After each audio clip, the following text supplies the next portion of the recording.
Hi అందరికీ. ఇవాళ మనము రవ్వ పులిహోర చేసుకుంటున్నామండి. మనం ఎప్పుడు అన్నంతో పులిహోర చేసుకుంటాము చింతపండుతో.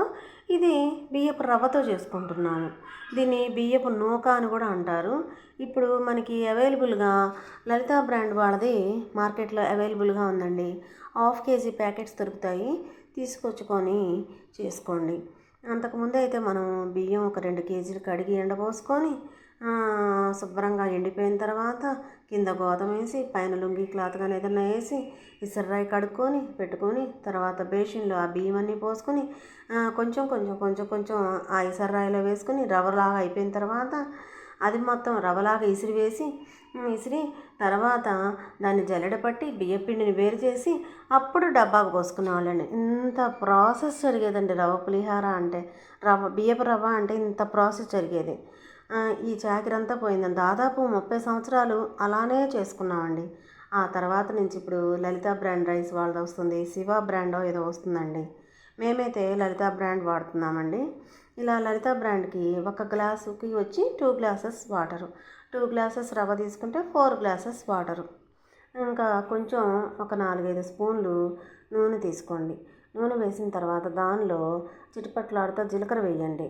అది చిటిపట అన్న తర్వాత ఒక గ్లాస్కి 2 గ్లాసులు నీళ్ళు అన్నాను కదా, 2 గ్లాసుల రవ్వకి 4 గ్లాసెస్ వాటరు. ఆ 4 గ్లాసెస్ వాటర్ పోసేయండి. అవి మరిగిన తర్వాత కొంచెం పసుపు వేయండి. పసుపు పులిహోరలో కాకుండా దీనిలో వేసుకుంటే మీరు కలిపే పని ఉండదండి, మనకి చాకిరి ఉండదు, చేతులు కాలుతాయి. ముందే హాయిగా రవ్వలో పులిహోరలోనే వేసేసుకోండి. నీళ్ళల్లో వేసేసుకున్న తర్వాత ఇంకా 2 గ్లాసులు రవ్వ పోసేయండి. అది అలా మంచిగా ఉడికిన తర్వాత కుక్కర్లో విడిగా అయినా వండుకోవచ్చండి అలా, లేదా కుక్కర్లో అయినా పెట్టుకోవచ్చు.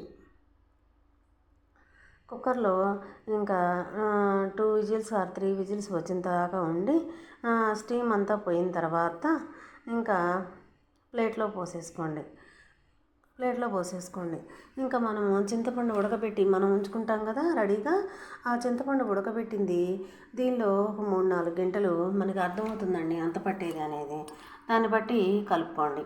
దానిలో కొంచెం కలుపుకునేటప్పుడు మీకు ఇష్టమైతే కొంచెం మిరియాల పౌడర్ కూడా వేసుకోండి. చాలా అంటే చాలా బాగుందండి టేస్టీగా. మేము కూడా కలుపుకున్నాము. నేను దీంట్లో చూపించడం స్లిప్ అయింది.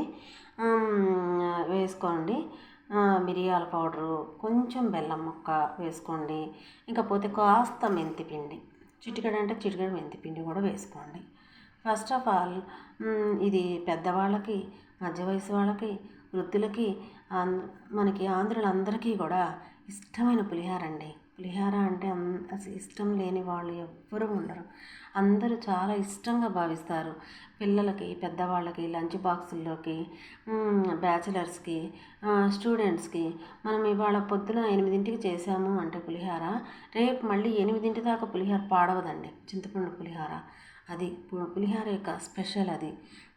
ఇంకా ఈ పులిహోరని ఇలా ఫస్ట్ శనగిత్తనాలు వేసుకోండి. అవి కొంచెం బ్రౌన్ కలర్, కొంచెం కలర్ వచ్చిన తర్వాత మినపప్పు, ఆవాలు వేసుకోండి.